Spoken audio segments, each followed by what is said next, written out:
will be also the venue for the final in a few weeks' time. But Harry, this might not quite be a game that is befitting of a final per se, but it should be a really intriguing contest, and one certainly Uruguay can't afford to lose. No, certainly. And well, when we saw the draw come out, this was a fixture that I was definitely looking forward to. It seems like it's got a real grudge match feeling again with it, especially with now Uruguay sort of needing to pick up at least a point.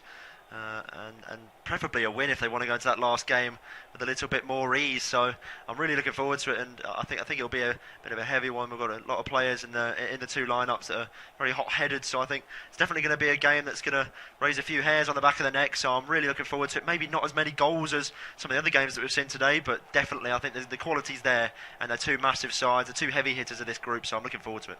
Yeah, I think we've just had one red card, haven't we, in the finals today? Wayne Hennessy sent off for Wales. I'm not suggesting we'll get a flurry of those this evening, but there are one or two potential candidates out there if it were to get a little heated, and one of them is on the ball now for Portugal, 39-year-old Pepe. One of three changes, incidentally, made by Fernando Santos to his lineup for this game. Nuno Mendes and William Carvalho also coming in, Danilo Pereira, Rafael Guerreiro and Otavio dropping out. Three changes for Uruguay as well. The headline one, Edinson Cavani, one veteran striker replacing the other. He's come in for Luis Suarez. Uruguay immediately looking to come forward as well, and there's a first strike towards goal from Matias Oliveira on the edge of the penalty area that goes way over the top of the crossbar. The other two changes for Uruguay have a bit of a Liverpool-Manchester United field, as it's former Liverpool defender Sebastian Coates in for Martin Caceres, and Guillermo Varela, who had a brief spell at Manchester United as a youngster. He's replaced Facundo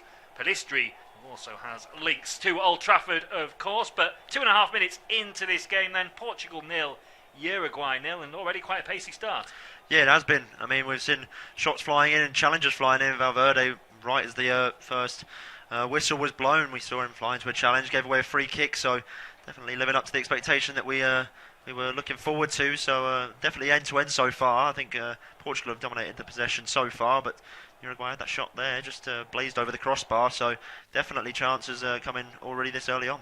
Audacious chest there from Cristiano Ronaldo to lay it into the path of William Carvalho. That all stemmed from a long throw down the line. Ronaldo using those pectoral muscles to send it in towards Carvalho, who was just inside the penalty area. Bruno Fernandes was lurking as well, but Carvalho took command, and the technique's good from the central midfielder. He just couldn't quite keep it down. Yeah, it's not the usual candidate we're used to seeing in and around the penalty area, but he struck it well, didn't he? Just fired it over the crossbar. He hit it with some pace and power, but the layoff from Ronaldo was spectacular off the, like you said, the pec/shoulder area that ended up going about 18 yards across the box there, just off the shoulder. So really nice layoff, a bit of an unorthodox one. Not used to seeing that too much, but it set up really nicely for Carvalho. Yeah, so both sides having an early sighter in this game. The 11's in full then. Diogo Costa in goal for Portugal. He was, of course, almost embarrassed right at the end of that game against Ghana by Inaki Williams. João Cancelo, Ruben Dias, Pepe and Nuno Mendes. The refreshed back four, Bernardo Silva, Ruben Neves and William Carvalho in the middle of the park, with Bruno Fernandes and João Felix supporting Cristiano Ronaldo up front. For Uruguay, Sergio Rocher in goal, Sebastian Coates, Diego Godin and Jose Gimenez the back three, Guillermo Varela and Matias Oliveira the wing backs, with Federico Valverde, Matias Vecino and Rodrigo Bentancur in the midfield, and then Darwin Núñez and Edinson Cavani leading the line up front. 4.5 minutes on the clock. Portugal 0, Uruguay 0. Bernardo Silva in possession inside his own half for Portugal. Rolls it into the feet of Ruben Neves, who will switch or attempt to switch out to the left-hand side. It was cut out by Valverde. Portugal do get to the second ball. Fernandes into João Felix. Was he fouled there? The referee took a long, hard look before deciding to penalise Jose Gimenez. That'll be a free kick to to Portugal in the middle of the park, and that was Atletico Madrid on Atletico Madrid there. Yeah, it was, and it was a really nice turn there by Felix. His low centre of gravity and his body shape, he could just turn away from Jimenez, who's not the quickest of defenders, is he? So Felix definitely got the better of him there. He's sort of occupying a bit of a free role, is Felix. He's meant to be out on his left-hand side, but he's drifting inside with Bruno Fernandes and Bernardo Silva. It's almost like a free front three there behind Ronaldo. And they're all occupying all the spaces, and it's becoming a little bit difficult for the Uruguay defenders to keep up with who's playing where. Incidentally, the referee this evening is Alireza Fagani from Iran. As we've already alluded to, he might be in for a busy evening, as there's another free kick given away, and the first yellow card is coming out as well. Less than 6 minutes on the clock, and it's a Uruguayan player, Rodrigo Bentancur, who's going into the book. Didn't quite see, he was in close proximity trying to close the Portuguese defender down, but clearly between the referee and assistant they've seen something untoward, and Ruben Diaz has been left crumpled in a heap. Yeah, it's definitely a foul. It's a very naughty one there from Bentancur, and it's very unnecessary. Ruben Diaz is on the edge of his box, passing the ball back to his goalkeeper, no real trouble, and he's just caught him on the top of the ankle and dragged down with the studs, and it's definitely a yellow card, and really silly. He's not a player who's very shy of the referee's note, but Bentancur, even for Tottenham in his club appearances, he's found himself in the book time and time again this season. I think that might have been his 6th or 7th in recent in the recent season, so he's had a fair few, and definitely a yellow card, and very silly, especially so early on. Yeah, it's at best quite lazy from Bentancur, but maybe a little bit naughty as well. He certainly made sure he left one in on Ruben Diaz, who is back on his feet and seemingly okay. He's going to take this free kick. A good spot as well by the officials. I think it was the assistant on the near side who alerted the referee to the misdemeanour, as Diaz moving okay, bringing the ball forward from defence. Rolls it into the feet of his club teammate Bernardo Silva, who has his pocket picked, this time fairly, by Bentancur, who tries to link up with Valverde in the middle of the park. Carvalho bites back for Portugal. Looks to get Nuno Mendes going down the left-hand side. Early ball forward from the Paris Saint-Germain fullback, looking for Cristiano Ronaldo, who leaps in the air, nods it down to Bruno Fernandes, who takes on a very ambitious strike that almost found Bernardo Silva in the end in the area, but he's dragged his effort well wide of the target. Yeah, it was a really nice passage of play there. Very quick build-up. Nuno Mendes, player who was maybe deemed unfit to play today, so it's a surprise to see him in the starting lineup. But he did really well there. Broke out, saw the space over on the far side. It was a beautiful switch, probably about 60 yards across field. Ronaldo, we know how high he can jump. He leapt in the air, completely bullied the defender there to nod it down to Bruno. I think it's a bit wasteful there to go for the shot. He had options. Ronaldo was out wide looking to swing a ball in the box. Could have easily found another option. Went for goal. It was a very tame effort, so a bit of a unfortunate breakdown of play. Very intriguing start to this game as Portugal look to come forward again. William Carvalho pirouettes away from the clutches of the initial challenge there that was coming in from Jimenez. Bernardo Silva now popping up on the left-hand side. There's definitely plenty of freedom for Bernardo Silva, Bruno Fernandes and João Felix to kind of wander where they want in the midfield area, and in behind Cristiano Ronaldo, who's very much looking to lead the line. Felix actually going in advance of Ronaldo to try and get on the end of this ball. He's managed to keep it in play on the Portugal left. Pulls it back to Bernardo Silva. Ronaldo again dropping deep to link this play. Mendes will just drop it back towards the halfway line, and Portugal will look to build again as we tick down towards the 9-minute mark in this World Cup Group H clash. Ronaldo trying to go through the gears, finds Fernandes. He tried the reverse ball back into the feet of Bernardo Silva, and Ronaldo was actually making the run, but Uruguay had enough defenders back, and eventually the South Americans get themselves the goal kick. Yeah, just about, but they're hanging on, aren't they, Uruguay? Portugal look very sharp here. They're moving the ball really well. It's slick into play there. Ronaldo just about offside there. Bernardo Silva wasn't, incidentally, so if it did fall to the Manchester City midfielder, definitely would have been onside. Could have easily gone to score, but Jimenez did really well to get back, cut out the danger, but for now it's all Portugal. Yeah, Portugal have made a very bright start to this game. Uruguay, they've had that strike from Oliveira inside the first couple of minutes that went over the crossbar, but since then struggling to get a foothold in the game. And Rodrigo Bentancur, of course, in that midfield engine room, is already booked for Uruguay as well, as he steps into another challenge and wins the ball. He's going to have to time everyone absolutely perfectly from now until the final whistle. The Tottenham Hotspur player, as Ruben Neves heads the ball forward for Portugal, flicked on by João Felix, but Bernardo Silva was in an offside position, so leaves the ball, and I think actually a free kick might have been given Uruguay's way anyway.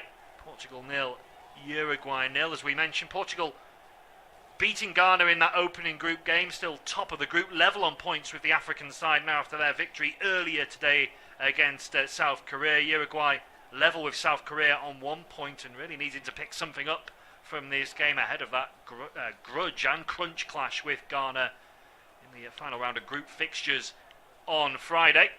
Portugal will be up against South Korea, and they're hoping by winning this game they will already be through to the knockout stages and perhaps can relax a little heading into that contest.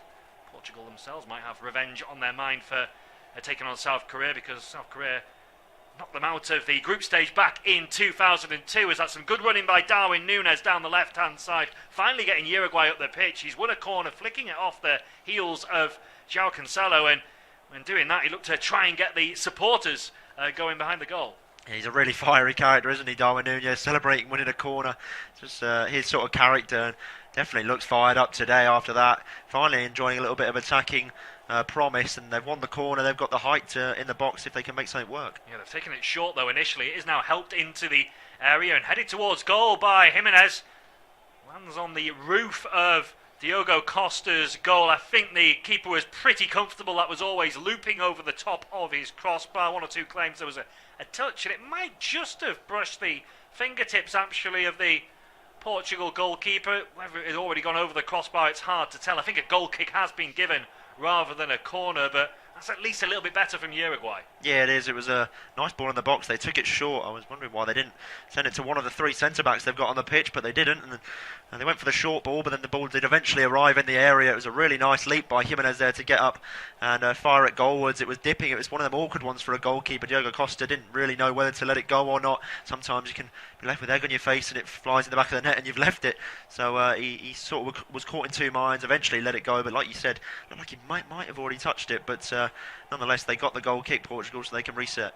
Yeah, another coming together there between club teammates João Felix and there's actually something else going on now. Portugal not happy with another challenge that has come in. Ruben Diaz having a word with the referee. We've just had a coming together between João Felix and Jose Jimenez, the two Atletico Madrid teammates, and now I think it was Ruben Neves who was fouled on this occasion, and it's Bentancur again, and that's what Portugal are asking for. I think they want a second yellow card handed out, and the referee is having a word with Rodrigo Bentancur, but it's going to be no more for now. Yeah, that's what was getting Ruben Diaz so fired up. He ran straight up to the referee right away and was signalling to him that that's not the first time. He's already on a yellow card. We're only 12 minutes in and he's putting in nibbles on his teammate like that time and time again. He's just letting the referee know that he needs to watch him because they want him sent off, and I can see why, because it's only 12 minutes into the game and Rodrigo Bentancur is hanging on a very fine line. He is. I mean, he's committed a couple of fouls there. One he was deservedly booked for, and he's gone into a couple of other challenges as well. He's really walking that tightrope already, and there was a long dialogue between Bentancur and the referee after the awarding of that free kick, and he was seemingly biting back at the official as well, so he has to be careful. Portugal, they'll have noted that down, and they'll be trying to lure Bentancur into one or two challenges, particularly whilst it's still fresh in the referee's mind. It's Portugal coming forward now with Bernardo Silva down the right hand side. Ronaldo's out there as well, getting involved. Flicks it into Bruno Fernandes. Those two no longer Manchester United teammates, of course, after Ronaldo's contract was terminated last week. Cavani picks the ball up, another former Manchester United player for Uruguay. Feeds it back towards Vecino. Flick it down the right hand channel. Núñez tries to return it to Vecino first time, but it was a poor attempted pass, and Portugal pick up possession once again, and they're certainly the side Portugal have settled the better of the two, and you feel like Uruguay, they're really hepped up for this match. It's evidenced by Bentancur, but they maybe just need to take a step back, calm down and concentrate on playing a bit more football. Yeah, I think they need to just relax and try and get the ball on the floor, like you said, as we see there, Godin stepping across, almost beaten to the ball there by Ronaldo. Two veterans of their time, but Ronaldo takes the throw in quickly. But just going to note how Uruguay are definitely playing for the counter-attack here. They're setting back very deep. They're allowing Portugal to come onto them. They're trying to break on the counter-attack. They're trying to get Darwin Núñez in behind, and I think they're definitely trying to either hold out for a draw and maybe want to go to Ghana needing a win, and they feel like that might be a more viable option if they can get a point here. But I'm not really sure that's the smartest option to rely on getting a win in your final group game. Yeah, it's a risky approach, isn't it, from Uruguay? As Portugal can't make inroads down the right-hand side, that ball drifts out to play for a throw-in. But yeah, I suppose in theory the draw or loss in this match doesn't matter too much for Uruguay. They'd still need to beat Ghana in that final group game to go through. So understand why they're perhaps adopting a little bit more of a cautious approach to start with in this game. You'd imagine they would try and go for it a little more if the match remains level heading into the second half. Uruguay in possession. Cavani deep inside his own half, picking up the ball. That just shows the approach Uruguay are going for. It's leaving Darwin Núñez, though, quite isolated up front on his own as Portugal come forward again. Bernardo Silva into João Felix, edge of the area, strike, deflects off the sliding Jimenez, and backpedaling with Sergio Roche there. He wasn't sure if that was going over the top of his crossbar, but thankfully from his and Uruguay's point of view, it has gone behind for a corner. Yeah, it's really good defending from Jimenez. Just threw himself in front of João Felix there, but it's that front three once again intertwining and just causing all sorts of problems for Uruguay. They don't know who's going where. João Felix once again going from being quite central, dropping out to the wing and receiving the ball into his feet, gets the shot away. They're looking really sharp, Portugal, and moving forward. Let's see if they can threaten from this set piece. They've certainly got aerial threats in there. Ronaldo, an obvious candidate. Ruben Diaz, Pepe forward from the back. Pepe scored plenty of goals in his time for Portugal in his long, distinguished international career. Diego Godin is the man marking Cristiano Ronaldo. Incidentally, the two captains locked together. As Bernardo Silva will drift this actually towards the edge of the penalty area for Nuno Mendes, who brings it down. He's fully 30 yards out when he controls it. Then was he fouled? Yes, he was. Free kick given to Portugal. This is in, dare I say, Ronaldo territory. It's Matias Vecino who's been penalised, and this is certainly an opportunity for Portugal. Yeah, well, they've got a plethora of free kick takers, haven't they? Ruben Neves, another one who can really take a set piece. Ronaldo, Bruno Fernandes, Bernardo Silva. I mean, the list goes on. So this will be really worrying times for the Uruguayan defence, who have not really had any sort of respite since the first minute. They've been constantly under pressure. Portugal setting up once again really nicely. Mendes does really well. He takes the ball down with a beautiful first touch. It was fizzed out to him on the edge of the box. It looked like he wanted to take it on first time for a shot, but it would have been a really audacious attempt on the volley from, like you said, about 30 yards out. But this is definitely a more viable option from this sort of set piece range. Yeah, and as you mentioned, Portugal have 4 or 5 decent set piece takers, but there's no doubt who's taking this. It's Cristiano Ronaldo. He's placed the ball. Everyone else has moved away. He scored a spectacular free kick against Spain in the last World Cup.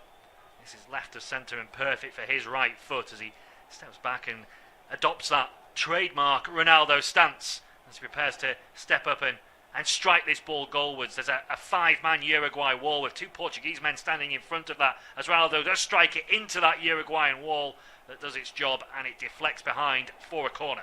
Yeah, it's always the danger of Ronaldo's style of free kick. It's a real knuckleball style, isn't it? So he's never really going to get much height on it. So that's the danger he runs into. It does usually strike the front of the wall. If it goes over, then it's a real problem for the goalkeeper. But it's getting it over that initial wall that's the problem. Portugal, though, looking to pin Uruguay back. Bernardo Silva takes the corner short. Ruben Neves attempting to whip it in, but it was a little bit slow that from Portugal, and Valverde came across and was able to block it behind for another corner. And you'd imagine this one will be a bit more direct and straight into the penalty area. They've tried a couple of variations so far, and in fact Bernardo Silva is going to leave this set piece. It's Bruno Fernandes who's gone across to send an out-swinging delivery into the box before the referees had a word with one or 2 players jostling in the penalty area. Fernandes now will lift it deep towards the far post, too deep though.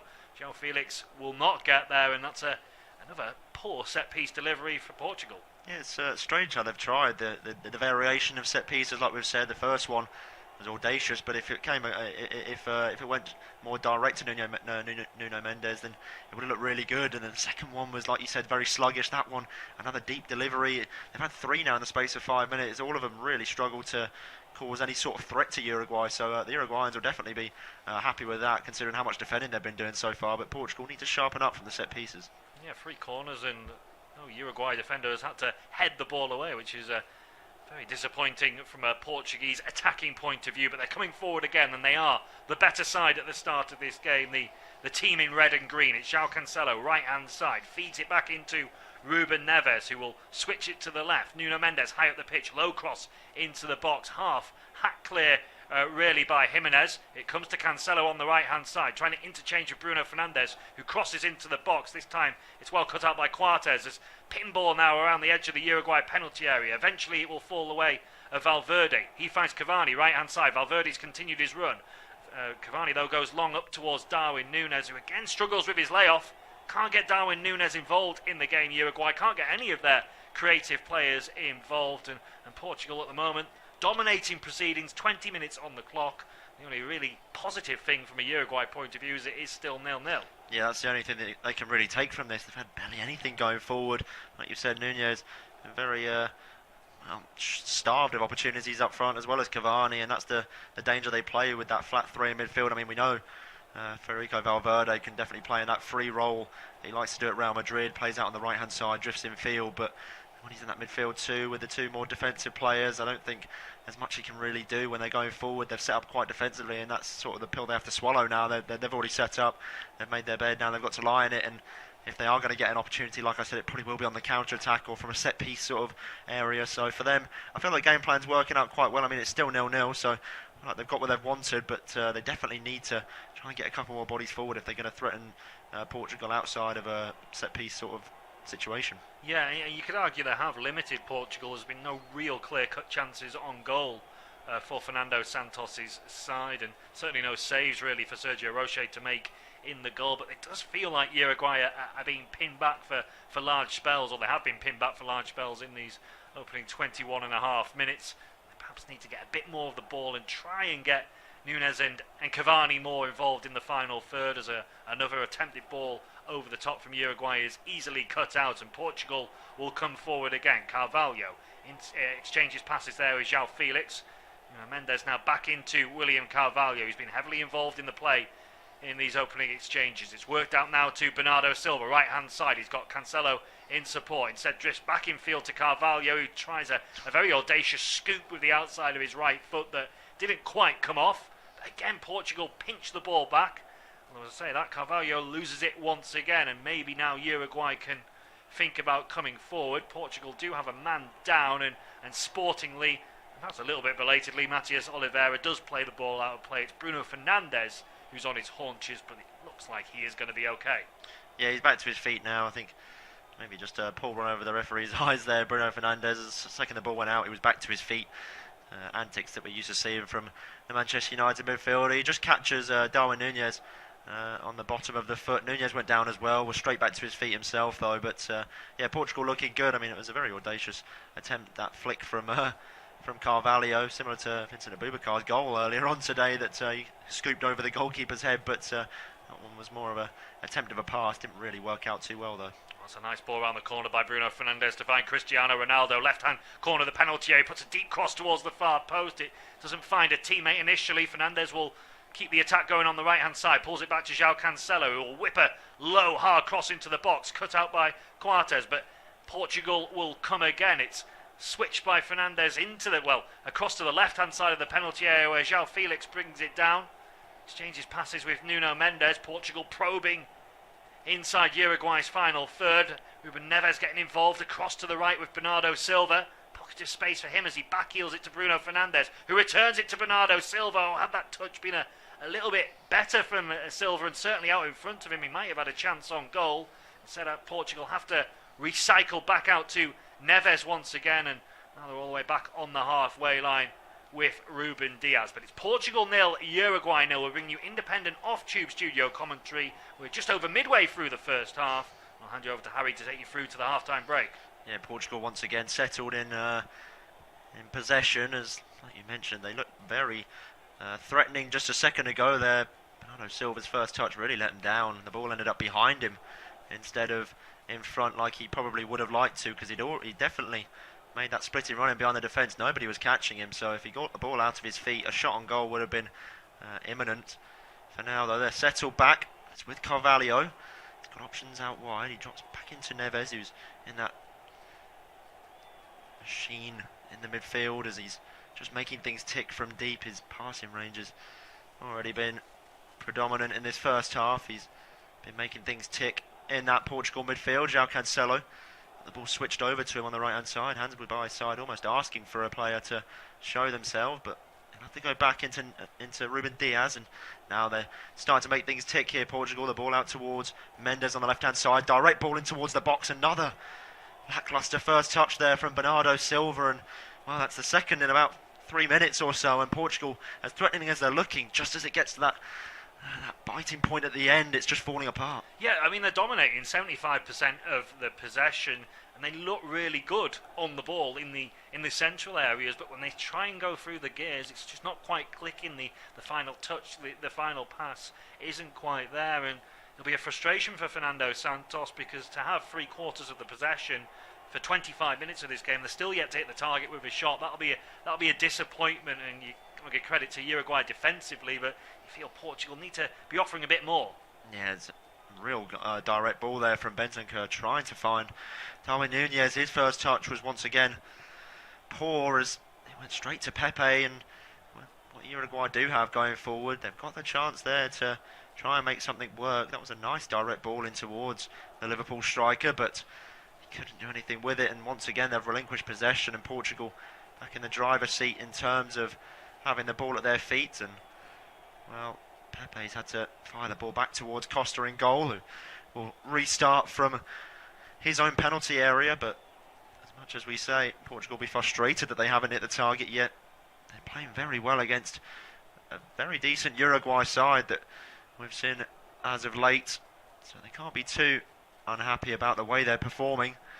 But for now, it is still 0-0, ticked over the 26th minute, and Ruben Neves fires the ball out towards Nuno Mendes on his left-hand side. He's not opted to make a darting run forward. He'll drop it back into Neves, who then fires a cross-field ball over towards the right-hand side. Can Bruno Fernandes keep it in? It just rolls out of play. It was another exciting attempt from Neves from deep, another 70 or so yard pass through the middle of the Uruguay defence, but Fernandes just can't quite get on the end of it. Yeah, it's a brilliant strike of the ball from Ruben Neves, great vision, and the execution was almost perfect, but almost is the key word. It was always just too far in front of Bruno Fernandes, who isn't the quickest attack-minded player, and he wasn't going to get there. But it was a decent idea from Neves, and they do need to take a few more risks, maybe Portugal in the final third, and that's why they're probably struggling to create chances. They've been a little bit safe and a little bit tentative when they get towards Uruguay's penalty area.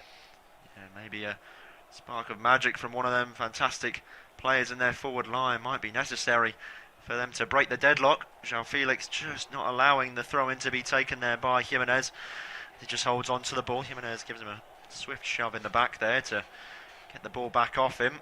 After the fiery start we did see, things have slightly settled down a little bit. Maybe Uruguay seeing they couldn't quite keep up that level of tempo and aggression throughout the whole 90, so they're happy to settle into their groove now as they give away the ball straight after the throw-in. Portugal have a chance. Cavani was the man who took it down off the chest and couldn't quite keep it in off the touchline, so Nuno Mendes will take the throw on this near side, deep inside the Portugal half. He's asking his teammates to push on down the line and wants to send a long throw, and he does do that exactly as Bruno Fernandes is picked out, drops it back into Ronaldo, tries to fire the ball in towards the halfway line, but couldn't quite find a teammate there. A bit of a poor pass from the Portugal skipper, but they're back in possession now as Fernandes picks up the loose pass, as Carvalho once again doing the dirty work in midfield and winning the ball back. They're moving forward with Cancelo. Found Bernardo Silva on the right hand side. Now Neves will get his head up, look to spray a ball in towards the penalty area. It does find Bruno Fernandes, who has a headed shot on target, and there is their first attempt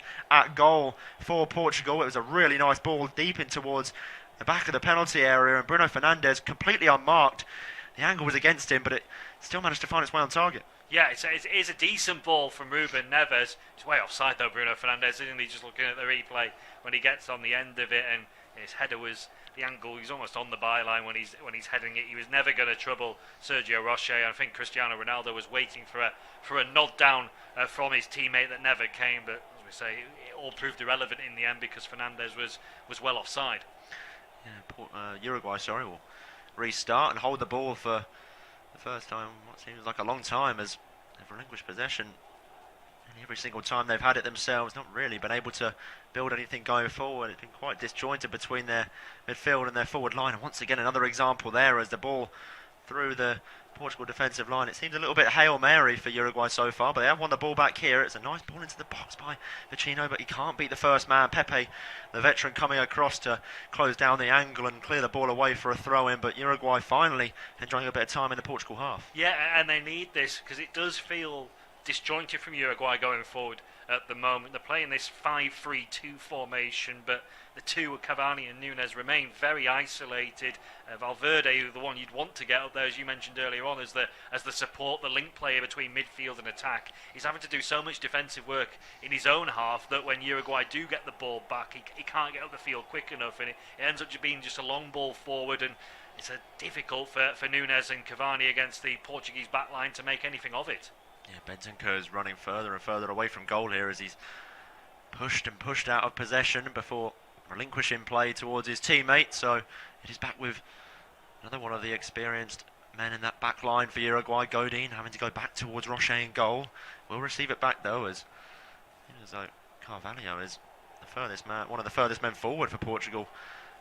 The usual defensive midfielder doing the dirty work so far today, but he's all the way up there supporting Cristiano Ronaldo. He's having to drop in now as Uruguay are finally in the Portugal half once again. He's out with Matías Oliveira, left back, pushing a bit further forward, and I think they've realised now Uruguay they need to get men forward, so the two fullbacks, Oliveira and Varela, are both pushing further and further up the field to support Cavani and Nunes, and well, it's about time. Yeah, they need that support. If they're struggling to get it up from wide areas, from central areas, Uruguay, they need those wing backs to get up, and we know Oliveira is a good attacking wing back. He's been brilliant for Napoli so far this season, both in Serie A and the Champions League. Varela, an attack-minded wing back as well. They need that support. They need a period in this game where they've got possession and they're asking questions of Portugal. We haven't seen that as of yet from Uruguay, but just one or two signs over the last couple of minutes they're at least seeing a bit more of the ball.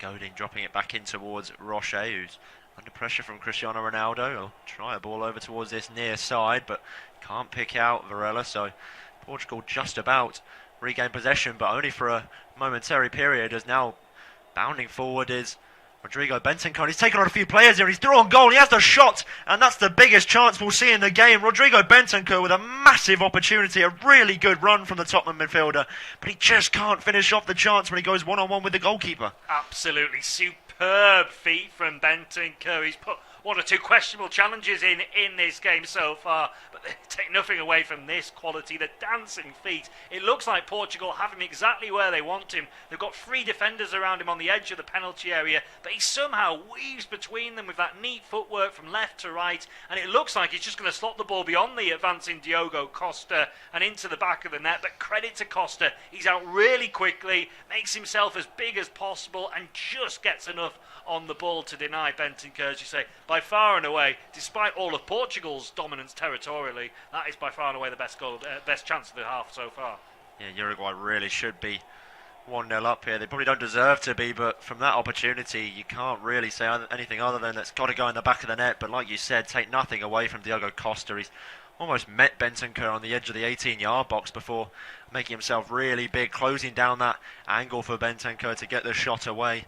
He's done really well, the goalkeeper, and he's taken his sweet time in getting the ball back out of his feet, as I think he maybe needed a minute or two just to settle the nerves there, as he probably thought there's no way that wasn't ending up in the back of the net. But here come Uruguay once again. They've almost come alive now after that chance, Uruguay, but they just relinquished possession once again. They've left themselves exposed at the back as João Felix has made a run in behind, has received the ball. There's an overlapping run from Bernardo Silva. He does receive it, the Man City midfielder, as he's dancing and twisting and turning away here from Jimenez, but he's just about held on to possession before dropping it back in towards Nuno Mendes before he tries to maybe get his head up, get a ball in the box. They decide to go the slow route as Bruno Fernandes, drifts the play out towards João Cancelo on the right-hand side. He's trying to take on a couple of players here. One of them was Federico Valverde, trying to close down the angle to him, but they're still in possession here, Portugal, and they've slowed things down momentarily, but they still look threatening as Ronaldo looked to go from range, as it was an audacious attempt, ricocheted off the back of, I think it was his teammate, as João Felix tries one from range as well. This one definitely does hit Bernardo Silva, and he has his hand in the air, claiming a bit of good sportsmanship there from Silva to let the referee know it did hit him, but it's pretty obvious there that it came off the Manchester City man.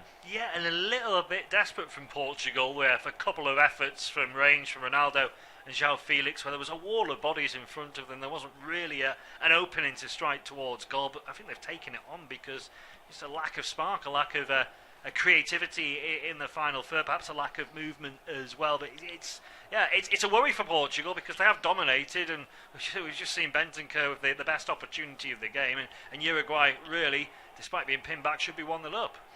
They should, as the goal kick's taken long by Roche there. Darwin Núñez does well to head down. He had a couple of Portugal players surrounding him. And once again, lovely feet from Rodrigo Bentancur. He's really making things tick now as he gets the ball back on the edge of the box and tries to go for goal. I think it was more so a first touch there that was just a bit heavy. The ball was in front of him. He was outstretching as much as he could. Darwin Núñez was also there lurking. He didn't manage to take it down. And, well, after that chance from Bentancur a couple of minutes ago, they've really come alive. They have, and he's dictating things in the middle of the park, driving forward for Uruguay. He's really pumped up for this game, as we've mentioned, and he's been amongst the goals for Tottenham, hasn't he, before the break for the World Cup, popping up with some important ones for Antonio Conte's side, and he did well there. He just, as you say, couldn't stretch to get it under control. Difficult one for him to bring under his spell. I thought Núñez, maybe he could have done a little bit more, reacted a little bit quicker, but he too couldn't get on the end of it. No, they take the goal kick short here. Portugal, I say short, it was actually probably about 30 yards out, but it fooled the Uruguayans into thinking the ball was going long before João Cancelo dropped in to provide an option for Diogo Costa. It was in vain though, as Uruguay straight back into possession here as Roche slings the ball out towards this near touchline. It was almost taken down by Vecino there, but it was a poor first touch from him, so Portugal will remain with the ball at their feet from the throw-in. They take it quickly though, and the game's just hotting up now, and it has a bit of pace to it, as I think both sides realise the game is there for the taking, as Ruben Diaz now finds Carvalho on this near side, straight into the feet of Felix, and it's good link-up play here as Ronaldo's dropping in deep once again. We've seen him do it time and time again this evening as Nuno Mendes opens up the afterburners on the near touchline to break away from one of the Uruguayan defenders. Bruno Fernandes once again going for goal from range. Another tricky attempt, and he's been trying them time and time again. It didn't work that time, but the ball found its way to Ronaldo in the penalty area. He just drops it back in towards Felix, and they can't get the ball out of their feet here, Portugal. A really nice ball to pick out Ronaldo at the back post, and he did well to hold on to possession, but they just can't get the ball over the line, can they? Yeah, it all stemmed down this left-hand side for some superb pace from Nuno Mendes to drive down the channel. The ball was then worked across to the right, cross into the box. Ronaldo, really good chest control, Ronaldo-esque stuff from him as you would expect, but on the stretch Uruguay had enough defenders back. He couldn't get a clean effort towards Sergio Roche's goal.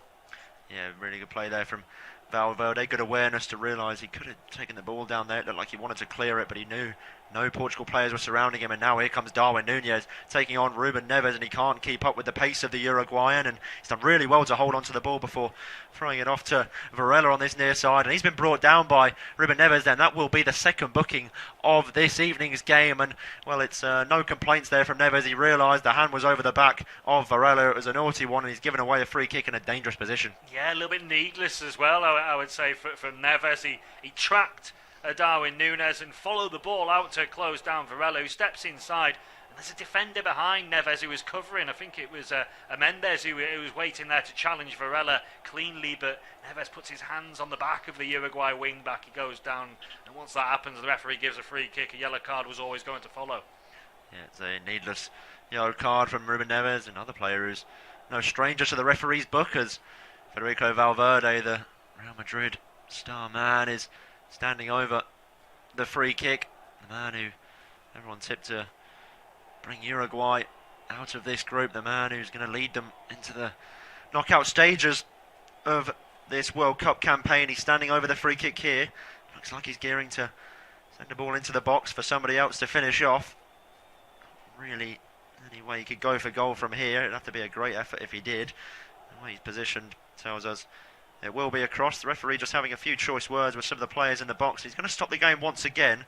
He's now going to call the players just to step away from each other there. I think it's Ruben Diaz and Darwin Núñez, the two no strangers to each other, both playing in the Premier League and two of the biggest teams in the league, as now we might just about see the ball delivered into the area. It's a nice one from Valverde, looking for Darwin Núñez at the back post. It was just a little bit behind the striker, as Rodrigo Bentancur will look to recycle. It was a lacklustre effort from him to send the ball back into the box, so Uruguay can't threaten from there. Yeah, it's good sustained play though from Uruguay once more, getting the ball into the penalty area. There's plenty of aerial threats in both sides, isn't there? So it's not surprised to think the set pieces are going to be pivotal as this game continues. But it's just a better game now because the pace of it's been lifted because Uruguay are starting to show more attacking intent, and when they come forward, they've got a bit of a threat. The first 30 minutes was a lot of Portugal huffing and puffing around the halfway line. Now Uruguay are offering something. It's forcing Portugal to up their game, and it's a much better match as a result. Yeah, there seems to be a slight issue here with one of the Portugal players down on the ground. I think it's Mendes, and I said before that he was a doubt before the game coming into the fixture, and he came in to replace Guerrero, the Borussia Dortmund usual left back, and it seems as though he's gone down with an issue here, and he may need replacing. It doesn't look good as once again straight away they've called for backup from the bench to get up and get warm, so it may be a case of Guerrero coming on to replace Mendes only 40 minutes into this first half, so it could spell the end of Nuno Mendes' time in tonight's fixture. And well, will he be able to recover for the next game going against South Korea or even further in the tournament? Yeah, well, he looks distraught, doesn't he? He looks like a young man who realises it's a slightly more serious injury and not one that he can rest up for a day or two. Hopefully that's not the case, but you tend to know your own body, don't you? And Mendes going off in tears, not a nice sight. But as I say, Guerrero is a ready-made, experienced replacement and can come on and just slot into that left wing back role. Yeah, he's instantly walked straight down the tunnel there, Nuno Mendes, so it's definitely not a great one for him, and it's unfortunate to see him go off. He's done a really good first half so far. We mentioned his electric pace on the left-hand side, maybe just pushing his body to the limits there, and that could be the cause of the aggravated injury as when they've given the ball away in the middle of the park there, Uruguay, but went straight back for some good harrying play from Edison Cavani, Valencia striker, formerly from Man United, as they try another tricky attempt over the top of the Portuguese defence. It seems like they are going for almost the Hail Mary every time, Uruguay. They want to move the ball quickly. There's no slow build-up about them, and it could be the architect of their own downfall as they're relinquishing possession time and time again, but they are going for the jugular. They are, and they've clearly identified that that's what they need to do. I mean, there's a relatively ageing Portugal backline, certainly when you factor Pepe in at 39, so maybe they think if they break quickly, try and catch one of those, or two of those defenders cold, it can have a real effect. It's a clear game plan from Diego Alonso, and so far 0-0, Uruguay creating the best chance. You'd probably say it's been working. Yeah, Valverde just having a word from the referee there as he just tugs back Bruno Fernandes there, and yeah, it's a bit of a naughty one from him as well. Lucky to scale the booking himself. A very needless foul inside the Portugal half. Didn't need to stop Bruno Fernandes in his tracks, maybe quite so abruptly. But we are back underway. Portugal get the free kick going pretty quickly. Bernardo Silva takes it as he's dropped into a little bit more of a deeper area to receive possession. He wants to maybe orchestrate from deep as goes back to his goalkeeper. Costa tries the long ball forward, looking for Fernandes in behind the defence, but they've given away possession again. As a little bit sloppy here from either side now, neither really able to take the ball down with any sort of premise as the ball goes out of play, and it will be a Portugal throw on this near side. Guerrero, the recent introduction, comes over to take the throw. Now the experienced head of Pepe tries a long ball over the top, looking for once again Bruno Fernandes, but it's going to be met by the head of Sebastian Coates, and once again ping-ponging between either side. No one really able to take it down. The game's fallen slightly flat over the last 2 or so minutes, and that'll be a definite yellow card. That's a very silly one there from I think it's Matthias Oliveira, the left back. He's just stopping Bruno Fernandes from taking the free kick, quickly stands in front of him, gets the ball ricocheted off himself and going into the referee's book with another silly foul. Yeah, it's completely needless from Oliveira. I mean, it's a free kick midway inside Portugal's half. They're not going anywhere particularly threatening quick, are they? But he's instinctively done it. Oliveira picked up a cheap booking, and if he picks up another one later in this game, then Uruguay will find themselves down to 10 men. And again, like Bentancur, he's in a position where he's liable. He might need to make a challenge that could result in another caution. Yeah, we said it could be a game full of feisty challenges, fouls and cards, but well, so far all of the yellow cards that have been shown to any of the players have been pretty needless and well, I wouldn't say exactly feisty, also just silly fouls and things that really didn't really need to happen. But nonetheless, we're back underway. Pepe tries a ball over the top, looking for Bruno Fernandes, headed down by Coates, but picked up by Ruben Neves just outside the penalty area. They're trying to make things work over the far side now, Portugal, and João Cancelo's been run out there by Valverde, who's done well to drop back and support his defence, as the fourth officials indicated 3 additional minutes of added time, as a ball into the penalty area wasn't going to find its intended target there from Fernandes, so they will get a corner as a result. He was closed down, he didn't beat the first line of defence, so a good chance here. It is, and they had those trio of corners, didn't they, about 20 minutes ago, and they wasted every one of those. Fernandes will be hoping for a better delivery now. Yeah, it's a much better delivery there from Bruno Fernandes. It's towards the front post, just begging for somebody to attack it there in a green and red shirt, but nobody was. It was defended pretty well from Uruguay, as Ruben Neves wants to try and make things work on the edge of the box once again. He can't do so, but they're still in possession here, Portugal, that albeit inside their own half now. The ball's gone all the way back to the goalkeeper, Diogo Costa. So they'll have to restart from their own penalty area. He tries a long ball for Ronaldo, and he's always going to win that battle in the air. And he did win the battle, but he was in an offside position, so it'll be a free kick to Uruguay. Pretty silly stuff there from Ronaldo. A little bit lazy from the 37-year-old to not jump back into an onside position. Yeah, he's struggled to have much of an impact in this game so far, hasn't he? A couple of sighters. He had the free kick that clipped the top of the wall, but yeah, in general play, it's not really happened for him or Portugal going forward in this opening 45. Yeah, you do wonder how we are still at 0-0 with a couple of the chances we did have, notably Bentancur's, which really should have made it 1-0 to the South American side.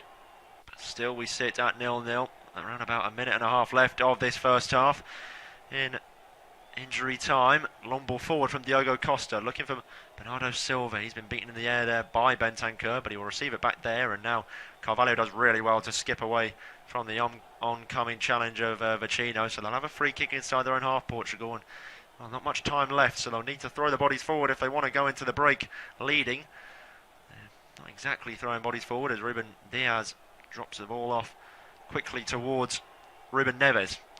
Pepe looking for the long ball forward. He's tried it a couple of times so far this evening. This time he went for the more smarter and conservative option. Ronaldo can't quite find João Cancelo out on the right hand side. He's been brought to ground with a challenge. Cancelo's back to his feet, screaming at the referee, wanting a foul. He's not going to get it though, but they are still in possession, Portugal. Ronaldo now goes down under the challenge. He wants another foul, and he won't get that either. Referee allowing things to play late on in this first half. Is there time for some late drama? It's with João Felix, just on the edge of the Uruguay penalty area. There's options in if they want to sling a ball into the box, and Guerrero will do that exactly. It's towards Ronaldo at the back post. It looked like Ronaldo might have been able to attack it there, but just fizzled with a little bit too much pace from Guerrero, and they're going to have to settle to go into the break at 0-0. Yeah, it's not a million miles away from being a delightful ball from Guerrero. Lovely leave by Bernardo Silva to get the fullback down that left-hand channel, and he whips it in with plenty of pace, just a bit too much on it for Ronaldo at the far post, as the referee does blow the half-time whistle. So goalless at the break, Portugal 0, Uruguay 0, but plenty of intrigue heading into the second 45. At half-time, it's Portugal 0, Uruguay 0 for half an hour. Portugal dominated possession and territory, but never looked like scoring. And then from nowhere, on the counter-attack, Uruguay through Rodrigo Bentancur's quick feet created the best chance of the half, but the Tottenham midfielder couldn't finish from close range, denied by Diogo Costa in the Portugal goal. Since then, it's been a lot of thrust in the final third from both sides, but not too many chances. It's Portugal 0, Uruguay 0.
off-tube studio commentary of this World Cup Group H clash between Portugal and Uruguay. Two sides looking to push towards the knockout stages. Portugal with a victory, of course, in this one would guarantee their place in the last 16 with a game to spare for Uruguay.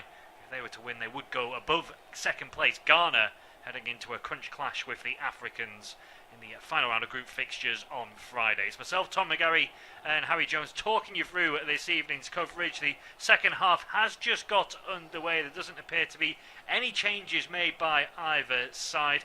Harry, it was an intriguing first half. Not too many chances, but a few feisty challenges going in, and we've already seen Sebastian Coates there for Uruguay catching the back of the heels of Cristiano Ronaldo. Yeah, it was despite the lack of goals, it was still an entertaining first half to watch. There was a few big chances, notably Bentancur's one that really should have probably hit the back of the net, but some great goalkeeping combined with him not really being able to get the shot away underneath his feet as well as he would have liked to. There was chances at either end. I mean, we saw Portugal dominate the first 20 minutes or so, but then Uruguay started to find their feet, didn't they? They slowly grew into the first half, and eventually, after that chant from Bentancur, it sort of spurred them on, and they had a real fire in their bellies to run forward and really put some pressure on Portugal. So it was an interesting watch. Yeah, and it's certainly set it up for an intriguing second 45 minutes. The two teams in full then as they are lining up at the start of the second half. Diogo Costa in goal for Portugal, João Cancelo, Ruben Dias, Pepe and Rafael Guerreiro, who replaced the injured Nuno Mendes during the first half. That's the back four. Bernardo Silva, Ruben Neves and William Carvalho, the midfield three. Neves on a yellow card for Portugal, and then Bruno Fernandes and João Felix supporting Cristiano Ronaldo up front as William Carvalho pinches the ball back high up the pitch for Portugal. Uruguay's team, Sergio Roche in goal, Sebastian Coates, Diego Godin and Jose Jimenez are the back three. Guillermo Varela and Matias Oliveira, the wing backs. Oliveira on a yellow, as is Rodrigo Bentancur in the middle of the park with Matias Vecino and Federico Valverde, and then Darwin Núñez and Edinson Cavani up front as Portugal win the first corner of the second half. They were pretty wasteful from the four corners they had during the opening 45. What can Bruno Fernandes produce on this occasion? He goes short and looks to change the crossing angle. Perhaps it'll be Ruben Neves to whip the ball in. It's cleared away comfortably enough though from a Uruguay point of view, and Bentancur and Cavani look to skip up towards the halfway line. That's though where Portugal pinch the ball back, and you wouldn't be surprised as it were. Meaty challenge goes in there by Vecino in the middle of the park that leaves Ruben Neves on the floor. But you wouldn't be surprised, Harry, if the second half follows a similar pattern in these opening 10-15 minutes to what we saw at the start of the first. Yeah, I mean, it's already started pretty hot like it did in the first half. The referee just making sure Vecino knows who's in charge there, just showing him his whistle. As we just get another replay of the Vecino challenge on Neves. It was very minimal contact, but there was still contact there, and well, he's lucky to scare the yellow card, because in the first half he had a couple of fiery challenges of his own. So he's not going to get booked this time, and Neves is still on the floor. So I think we're going to see the second half follow suit from the first, like you said. Yeah, he looks to be in some pain, Neves. As you say, the initial replay didn't look like there was too much contact, but maybe it's actually the left leg he catches rather than the right in the end, Vecino. But certainly Neves is in some distress and may need to receive some treatment. Portugal have already been forced into one injury alteration in this game. I mentioned that Rafael Guerreiro came on during the first half to replace Nuno Mendes, who left the field in tears. Looked like a muscle injury for him. This is more of a contact knock, if you like, on the foot or the ankle of Neves. He's receiving treatment. There's changes available on the bench. Danilo Pereira potentially could come on. Vitinha, Otavio started the first game. Matias Núñez, who's a club teammate of Neves at Wolves. They're all valid options, but Fernando Santos doesn't want to lose another one of his starting 11 to an injury. No, he won't. It'll be really concerning if he does. And let me just see the replay there. It is the left leg. I think it's just that abnormal bend on the left knee as he makes contact. It's more so the impact of the challenge from Vecino that comes in, and you just see Neves' left knee just bend a little bit irregularly. I sort of winced when I watched it, because you can feel how it must feel to Ruben Neves, but he is back to his feet now and walking, so hopefully it's all good for him, and definitely for Portugal. They won't want to see another player, like you said, go off injured. So it'll be real relief for the fans in the stadium to see Neves back onto his feet. Yeah, it's a positive sign, but he is limping quite heavily as he walks off the field to receive a little bit more treatment. He's well enough, though, to have a word with the fourth official, asking perhaps why Matthias Vecino wasn't booked for that challenge as play resumes with the free kick. Work backwards towards Pepe. 39 years young, will go back to Diogo Costa in the Portugal goal, who's made the one meaningful save in this match so far, denying Rodrigo Bentancur as Neves is back on the field of play, and I think we've got an unwanted person on the field as well, so the referee has to stop play whilst he is removed from proceedings. And the Neves injury, this incident, just making it a bit of a stop-start beginning to the opening to the second 45. Yeah, it is, and it's not nice to see. You don't want to see the game become disjointed, because that's when the quality can start to get sucked out of the game. Players aren't quite as sharp and as locked in as they maybe would have been beforehand. So that the stop-start does usually drag a little bit of the quality out of the contest, which hopefully it doesn't, and we can get back to the quality that we saw in the first half. It was very end-to-end, very action-packed. The ball is now back on the floor, so play has resumed. But yeah, we just hope the quality is still there.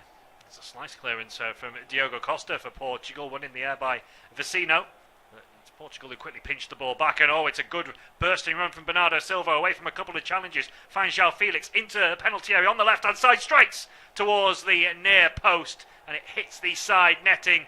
Decent chance that for João Felix. He possibly should have gone across Sergio Roche's goal towards his left-hand post, but he's driven it just wide of the target. Yeah, it's a really good opportunity for Portugal, isn't it? They've so dangerous on the counter-attack, the likes of Felix and Bernardo Silva and Bruno Fernandes all running in behind that Uruguay defence. They couldn't keep up. The legs of the likes of Jimenez and Godin, for all the experience they have in situations like that, it's never going to favour them, is it? And Bernardo Silva skipped away very nicely after he got himself unlocked in that midfield position.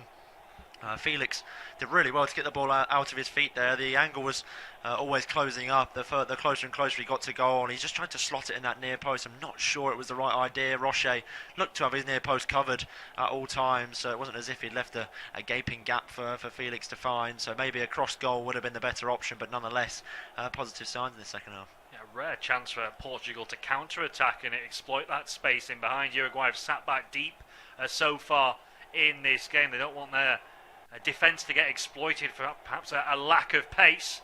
As the South Americans now coming forward, it's a dangerous looking ball whipped in by Valverde, but too close to Diogo Costa. But if Portugal do get more opportunities in this second half to play on the counter-attack, then you've got to think maybe Rafael Leao is someone who's going to come on, and his pace would really trouble particularly Diego Godin at 36 at the heart of that Uruguay back line. Well, yeah, I said to you off air that I'm not really sure what Leao's got to do to get a look into the starting 11, and I'm not saying that the quality they already have on the field isn't good enough. They've got fantastic options. It's a real luxury for Portugal in their front line. They can really rotate anyone they want, but Leao, he came on, didn't he, in the last game and scored a really good goal, and he's been an absolute blockbuster player this season for AC Milan, both in the league and the Champions League. So a player like him running at that defence late on is a real scary thought. Was a really good ball in there from Bruno Fernandes, and Cristiano Ronaldo has his hand in the air. He's flicked the ball into the back of the net, and from nowhere Portugal have got their noses in from Fernandes, the architect, with the cross. And for the first time really in this game, Cristiano Ronaldo with half a yard in the penalty area. I'm not sure how much of a touch he gets on it. Maybe there's a hint of offside as well. VAR will have to have a look at that, but for the time being, Ronaldo is celebrating his second goal at these finals, and Portugal lead by 1-0. Yeah, well, I think Bernardo Silva just came over to him there to ask if it actually came off him. He shrugged his shoulders, Ronaldo, but we'll just see a replay here. If it did get a touch, it's a really good flick on from himself. As we see Bruno just finds that pocket of space. He's being played on there by Varela, who's just got a bit lazy there and stepped back to allow Ronaldo to stay on side. And well, at the first replay, I'm still not sure whether it took a touch off the veteran striker. Even the second replay, I'm not sure, but he's claiming it himself. And he's finally got his side into the lead. You've got to ask questions there of Roche in goal as to why he's allowed that to go in. As I'm not sure Ronaldo does get a touch on that, I mean, it may be a very minimal touch, but nonetheless, it's not going to matter. It's in the back of the net. It may just come off the slick back hair of Cristiano Ronaldo. That he was certainly claiming he was running away, indicating that he definitely got a touch. As you say, he was maybe a little bit more bashful when Bernardo Silva asked him, but I think Cristiano Ronaldo will be claiming that all day long. It'll take a very brave Bruno Fernandes to try and take that off him. But the most important thing from a Portugal point of view is they're leading Uruguay by 1-0, and as it stands, they will be getting through to the knockout stages with a game to spare. It leaves Uruguay needing to beat Ghana in their final group game to advance.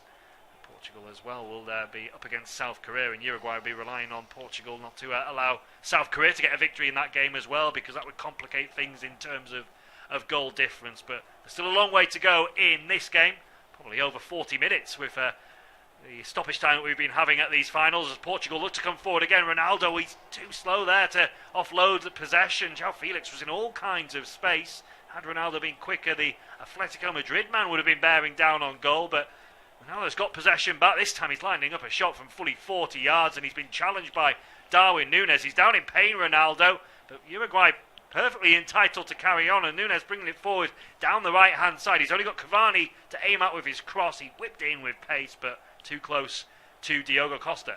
Yeah, it's Ronaldo on the floor now, and it's almost like we saw shades of Ronaldo from 5 or 6 years ago from the goal, and then now almost like back to Ronaldo we've been used to seeing this season. I mean, he got the ball into his feet and he had his head up. He's just got to play him, but João Felix, on the far side. All he's got to do is get the ball out of his feet.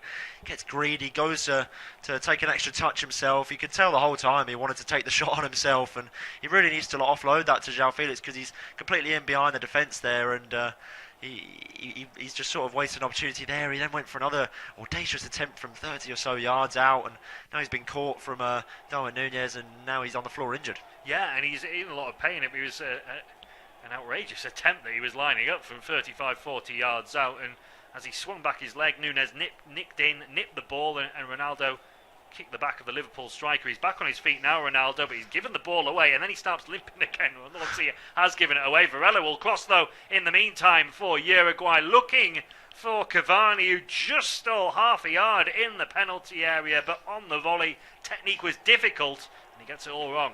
Yeah, I mean, the hearts will be in the mouths of all the Portuguese fans there, because if there's one man you don't want to see the ball fall to in that sort of situation with half a yard in the penalty area, it's Edison Cavani, a real marksman. I mean, he's a little bit past his time and entering the latter stages of his career, but that sort of instinct doesn't leave a player, does it? I mean, the legs may start to go, but that sort of killer instinct in around the penalty area doesn't, and it fell to him really nicely on the volley. We've seen him score goals like that time and time again from his time, both at Napoli and PSG. I mean, it's really could have set up.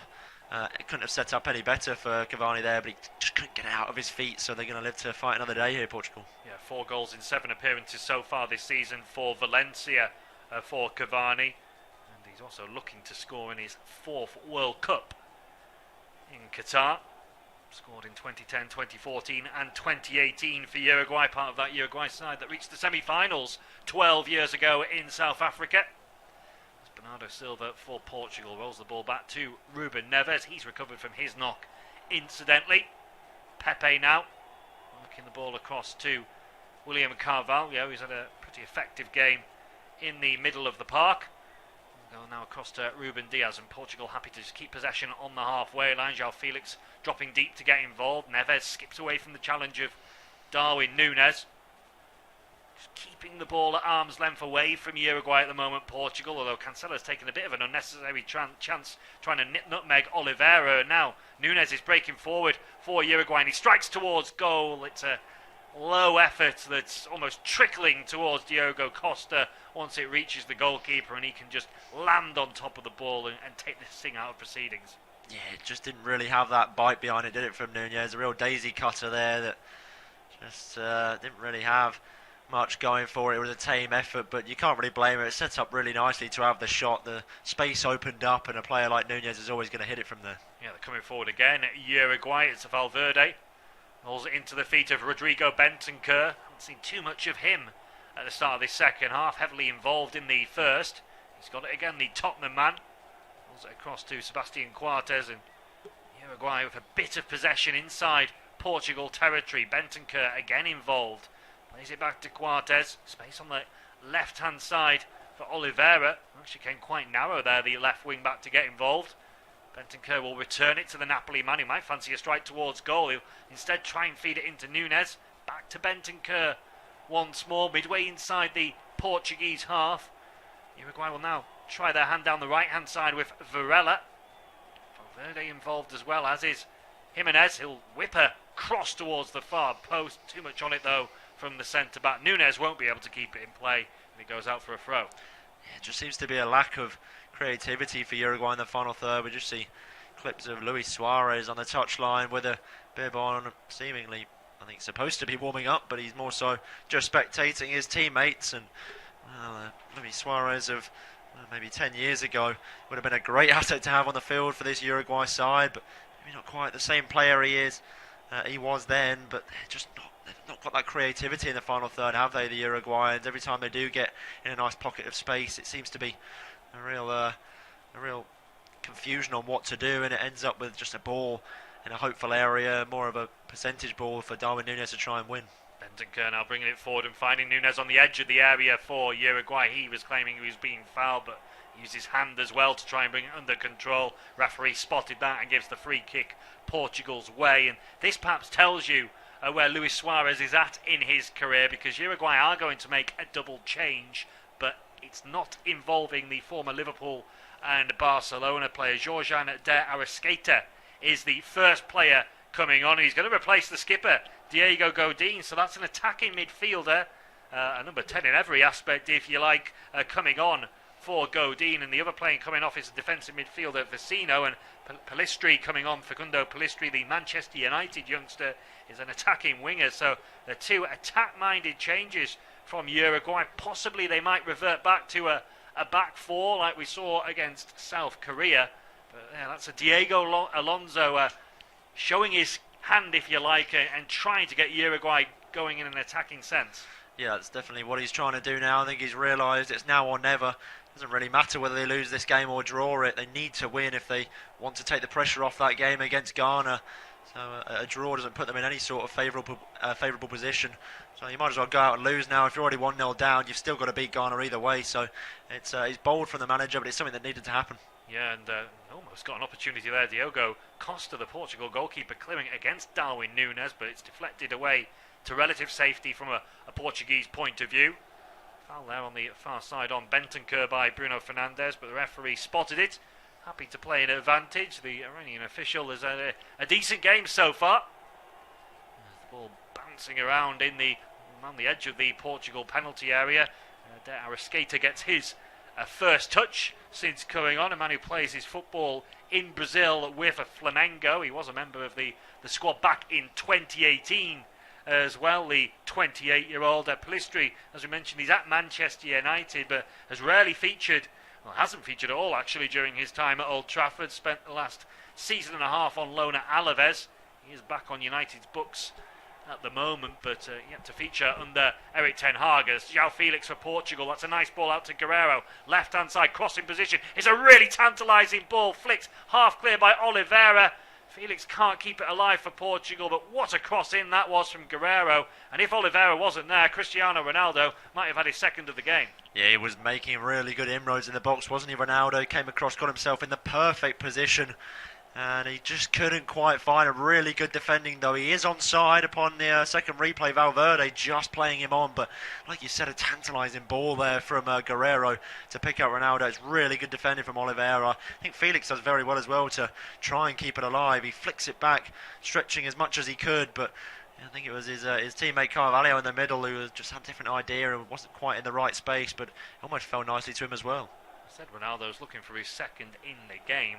At the moment, the goal for Portugal is being given to Bruno Fernandes. So various sources don't believe that Ronaldo got a touch on it. Again, as I mentioned earlier, you have to be a brave person to try and take it off Cristiano Ronaldo, the world record a goal scorer in international men's football. As at the other end, Palistri's first involvement, decent cross into the box, nodded down by Oliveira, but he can't find a man in a white shirt, and Portugal can knock the ball clear. But yeah, it looks like for the time being, it's Bruno Fernandes' goal.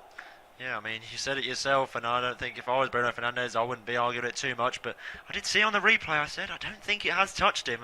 When watching the replay, it doesn't seem like the ball takes any sort of abnormal movement out of the usual flight. So I think that begs even more questions to be asked about the goalkeeping from Rocher there. He's got to be doing better. The ball has swung in, not really with much pace. I mean, Ronaldo doesn't get a touch on it either, and he's almost watched it in the back of the net like it was a shot. Uruguay coming forward though. Palistri on the right hand side looking to take on Guerrero. He gets towards the byline, but it's a heavy final touch from the 20-year-old, and it goes behind for a goal kick. But he has injected a little bit of pace down that right hand side, which is probably something that Uruguay have been lacking in this game so far. Yeah, it has. I mean, that front two of Nunez and Cavani. I mean, Nunez is a very quick player, but he's more of a number 9/target man, isn't he, to sit alongside Cavani. Now Palistri's there. He has injected that sort of pace. And I think that last touch there that just run it out of play, it wasn't really necessary. I think he's already beaten Guerrero for pace. All he needed to do was flick it in the area. We've just seen another replay of the Ronaldo or the Fernandes goal. And this that last replay, it slowed it down. It did look like there was daylight between the hair of Ronaldo and the ball. So it probably is the right call. It should be Bruno Fernandes. His goal, that will be another one for him, taking his tally for his country to 12. This is 51st cap this evening. The Manchester United man, as he denies the former Manchester United man, his 119th international goal. For the time being then, it's Portugal 1, Uruguay 0. The ball is in the middle of the park with Rodrigo Bentancur for Uruguay, bringing you independent off-tube studio commentary of this World Cup Group H clash. As it stands, Portugal, regardless who has scored their goal, will be going through to the knockout stages with a game to spare, and looking very well placed to top Group H as well, which almost certainly will see them avoid facing Brazil in the round of 16. A fate that Uruguay will probably bite your hand off and take right now, given their struggles. As a little flick around the corner from Bernardo Silva, couldn't quite return the ball into his teammate Fernandes, and the ball goes out of play on the far side for a Uruguay throw-in. They've made the double change, Uruguay, to try and work their way back into the contest. You've got to feel that if it does remain 1-0, they're going to have to throw on Luis Suarez, and even in the final 10 minutes to try and get them a goal. He may have lost some of his pace and his physicality over the years, but still have an eye for a goal in the penalty box and can certainly provide a finish. But Uruguay need to get the ball first. They might get it now because it's a really poor ball over the top there from Bernardo Silva, and that goes straight out of play for a throw-in. So Portugal 1, Uruguay 0. We've just ticked into the final quarter of this contest, and Harry will take you through to full time. Yeah, Uruguay, like you said, need the ball at their feet, and they have it now, but they need to work it a little bit better in the final third. Everything's been a bit rushed and a bit disjointed in terms of a South American output, but they are going to try and edge the ball forward here with Varela. He's won a free kick just inside his own half there. It's a smart turn away from João Felix, and it just begs the question when the first change, well, the first meaningful change that wasn't for a substitute, for an injury, will come from Portugal. And just as I say that, Rafael Leao is on the touchline and gearing to come on. So it'll be interesting to see who he replaces. It is going to be Ruben Neves, the man to make way. So it's another fairly attacking substitution in terms of a Portugal standpoint, and it's a bit of an interesting one considering they are only 1-0 up. It's not as if they're chasing the game. So to take off a fairly deep midfielder for a player like Rafael Leao, seems like they want more goals. Yeah, I like it from a neutral point of view, but it seems strange. Fernando Santos is usually quite a pragmatic manager as well, but yeah, forward for a defensive midfielder. I imagine Bruno Fernandes might drop a little bit deeper and play in the centre, but it's going to put a lot of emphasis on William Carvalho to do the defensive work for Portugal with those 4 or 5 attacking players in front of him. Yeah, Bernardo Silva dropping in alongside Carvalho, but here is Rafael Leao straight in and amongst the action. Not really got anyone in support though, so he'll have to go himself as a couple of players do join him. He's still moving with it though, Leao, as just twists and turns away from Varela. Drops it off to Bernardo Silva. He'll receive it back though, the AC Milan wonder kid. Been stood up there by Valverde, who's done really well. Valverde just nicked the ball away from Leao. It was very smart from him, very lazy from the newcomer. Valverde still moving forward with it before dropping it off to Nunez. I'm not sure if Darwin Nunez realised the ball was coming towards him. Another bit of sloppy play, this time for the other side though, as Nunez dispossessed by the experienced head of Pepe there in defence. As now Portugal straight back on the front foot. Ronaldo goes down under the challenge. Referee says no. It was just maybe outside the edge of the penalty area.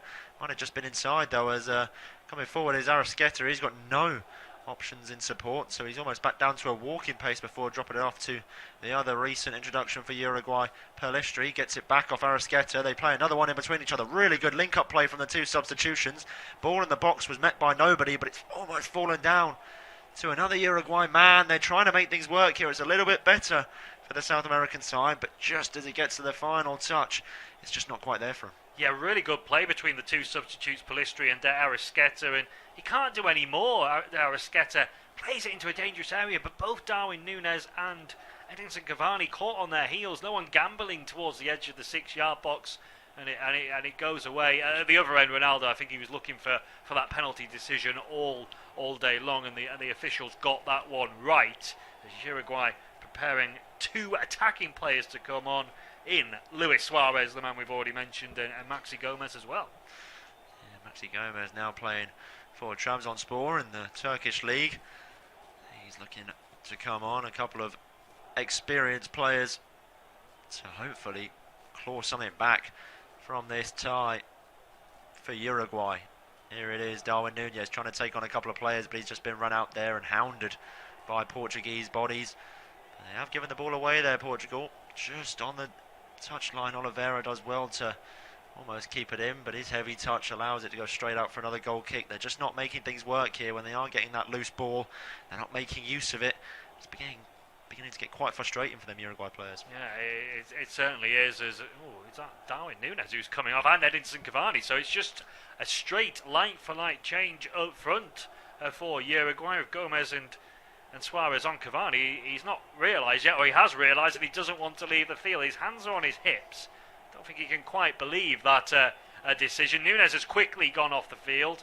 There's maybe a little bit of confusion there. Luis Suarez is still waiting to come on, but it was definitely Edinson Cavani's number that was held up. The cameras panned to him, and looking at his number 21, he is going to be replaced. Now, maybe it was just the confusion of the board that was delaying things. I thought, though, he looked like a player that was not best pleased about being replaced. Well, I didn't think he was going to leave the field there, and just in a bit of a shirty end to this game if Cavani did refuse to go up. But no, he's obliged pretty comfortably, jogs straight off, gives a handshake to his other teammate, and he's just realised he's brought the captain's armband off with him. So a couple of confusions there for Uruguay, and things getting a little bit disjointed. We might just have to wait for one of the other players to grab the armband, as there's no recognised captain on the field as we speak. Yeah, I'm not sure what the rules are. Do you have to have a captain's armband on? I don't know. The referee did just delay the taking of the goal kick for Diogo Costa, so maybe they did get the captain's armband back on. But interesting, just like for like attacking substitutions for Uruguay. They're the team trailing, whilst Portugal leading. They brought on a forward in Leao for a defensive midfielder in Neves.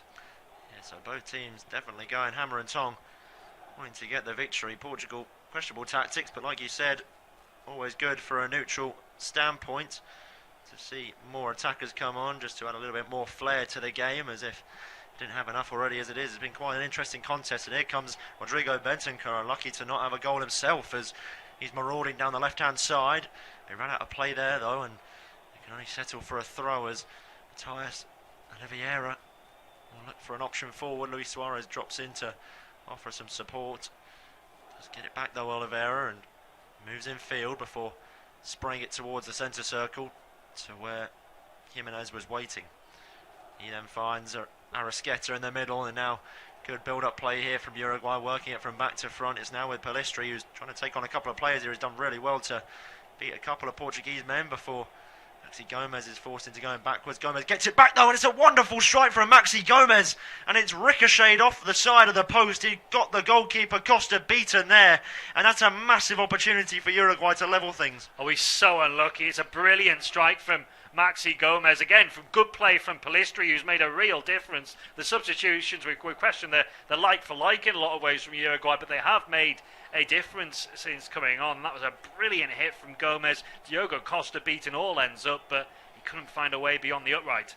Yeah, really unlucky, like you said, to not be back in this game here. They had the fantastic opportunity in the first half, and that one there, Uruguay will feel themselves really hard done by, despite being under the cosh for the majority of this game. And here come Portugal moving forward. Bernardo Silva, just another lazy attempt of a cross in the box, can't beat the first man, and it's ricocheted off himself out for a goal kick. Just another replay there, that he bends it towards that far corner.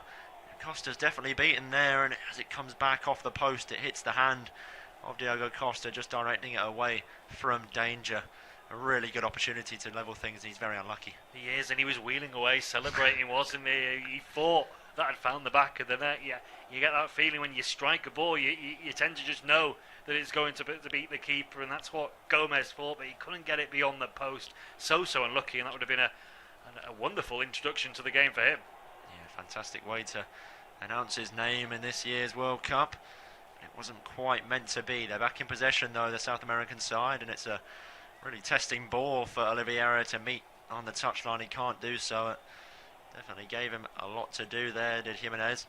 Oliveira can't keep things ticking though, so Portugal will look to maybe just settle things down now after they've been under a little bit of a dangerous spell in terms of defending a couple of flurry of attacks from this Uruguay side, and Luis Suarez has been brought to ground here, and it's going to be a direct yellow card straight to João Felix. Referee instantly displaying that towards him for a little bit of an off the ball challenge, so that'll be the fourth of this evening in a dangerous area for Uruguay, and João Felix, well, is a bit of a cynical one. Yeah, he's not really complaining, is he? It's just, again, it's a lazy leg. We've seen a lot of these challenges this evening from both sides. Players just leaving the boot in with their studs on the top of the foot or ankle of the opposition. It's a deserved yellow card, and there has been a little bit of laziness just creeping into the Portuguese play over the last 10-15 minutes, and that's inviting more Uruguay pressure on. Yeah, Arrascaeta, the man standing over the free kick. Substitution came on a few minutes ago.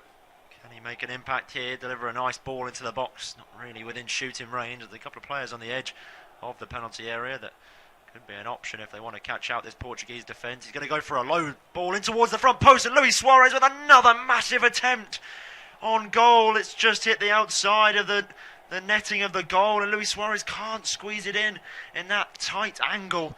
It was a really nice ball in, and the flick on was almost won by a Uruguayan man, but it's fallen ever so kindly to Suarez, and he's just snatched at the attempt. Bit of a tight angle and another bigger chance. Yeah, he drops to him in the 6-yard box perfectly, and he thinks he just needs to swing his left foot at the ball, and he's finding the back of the net, but he's just gone beyond the front post, and he doesn't quite wrap his left foot around it as much as he needed to. And I feel sorry for Suarez there. It's not an easy, it's an instinctive chance, but he'll feel a player of his goal-scoring prowess. He should have been finding the back of the net. Yeah, maybe not quite as sharp as he once was in his prime, but even a player like Suarez could finish that from there. You have to feel sorry for him. He's in a good pocket of space here as Arrascaeta's in beyond the defence, tries to dink the goalkeeper, doesn't quite get the contact on the ball, but Uruguay are having chance after chance here. You've got to feel they've gone away back into this game with the flurry of efforts they're having. Arrascaeta there with another big attempt, just can't beat the goalkeeper. You know, they're tearing through Portugal. Now there's no one in that midfield for Portugal because they've taken Ruben Neves off, and it's freedom to break in. I think it was Valverde who slipped it through to Arrascaeta, and he's trying the cheeky little dinked finish, and he just doesn't get enough on it. It's probably the only way he could lift it over the goalkeeper, in fairness to him, but the contact wasn't quite there, and it was another save for Diogo Costa. Yeah, massive chances coming late on. There's still plenty of time for some late drama as we're only ticking over the 78th minute, still 12 or so minutes of normal time, and now with the new FIFA rules we know we're set for a flurry of injury time, so plenty of time for this Uruguay side to get something back, but as things stand, they're just struggling to get the ball over the line for now. Interesting to see whether things can change in the next 10 or so. Here comes Valverde, plays it out towards the right-hand side. Pellistri has a chance to maraud forward, drops it back in towards Valverde, and Arrascaeta making that run back in behind the Portuguese defence once again. His pass is intercepted there by Leao. Throw-in taken by Bentancur as Uruguay, they really are throwing bodies forward now. Something they weren't doing so much in the first half. They were always outnumbered in the final third, but another good ball in there from Arrascaeta. Can't find a teammate now. Portugal try and play out of a dangerous pocket of space. Rafael Leao with his back turned. Under pressure there from Valverde. Hooks the ball away only as far as another Uruguayan man, and they're applying a heavy bit of pressure here, Uruguay. It took a Bernardo Silva clearance to hook the ball away from his own goal, but straight back to Uruguay. They're really putting Portugal under pressure now. Yeah, and I can't really fathom why Fernando Santos made that change, not bringing Leao on, because that's fair enough, but take off a Bernardo Silva or Bruno Fernandes. Don't take off your one main defensive midfielder, because they're getting completely overrun now. Yeah, they are. Arrascaeta with another chance to get a ball in the box. Can't do anything with it there. A massive defensive challenge coming in from João Cancelo has stopped him in his tracks. And Portugal are really under fire here. It took a little bit of defensive brilliance there from Cancelo to deny Luis Suarez, who was flying into the challenge to try and get his head on the end of it. Yeah, brave defending from Cancelo to get that away. Suarez patrolling inside the 6-yard box, but Uruguay can keep the pressure on from the corner, and they're really hammering on the door now. Yeah, Arrascaeta with the ball in the box. Didn't beat the first man though, and Bruno Fernandes cleared it away. He's also following up his clearance because he didn't think it had the chance to go out, but it has just about rolled out. And now a trio of changes in terms of Portugal standpoint, and it's going to be Matheus Nunes, the Wolves midfielder, to come on and replace João Felix. Ronaldo also leaving the field, and the other defensive midfielder that is now left on the field, William Carvalho, he's going to be making way as well. So maybe, just maybe, they've seen that this Portugal side cannot hold on for 10 or so minutes with the current team that they have out. They need that defensive stability. They do, and you can see they're bringing Nunes and Paulinho on, two defensive-minded midfielders. Goncalo Ramos as well will run the line up front in place of Cristiano Ronaldo, just winning his third cap this evening. The Benfica 21-year-old, but yeah, Nunes and Paulinho on there to tighten things up and plug the gaps that have been created in the Portugal team by the original substitution. It's a bit more of a stable Portugal side that we're seeing now, so maybe, just maybe, this attacking flurry that we're seeing from Uruguay is going to come to an end soon, but for now it looks like it's still in full force as a ball in the box looking for Suarez, met by the boot of Pepe. Moving forward with Bernardo Silva here as Portugal look to break on the counter. Bruno Fernandes back in towards Silva, and he's looking to try and take on the Uruguay defence here. He's done really well, and Thais Oliveira with an unfortunate slip there. It didn't really make a difference though, as Silva was always backpedaling. Here's Leao looking to take on a couple of Uruguay players. Done really well to beat a couple of men, and he has the shot from range. It was a bit of a tame effort. The goalkeeper Roche watched it wide pretty comfortably. Leao looking dangerous when he's on the ball, but just that attempt there wasn't the best that we've seen. Yeah, there's been a few. He's not the only one. There's been quite a lot of long-range efforts from outside the penalty area from players this evening, and not many of them have troubled the respective goalkeepers. I think the right thing there for Leao, he should have kept the ball moving out to the right-hand side where Bruno Fernandes and one or two others were waiting, but he felt like he deserved the opportunity. He created it himself, but yeah, just lacked conviction in the finish.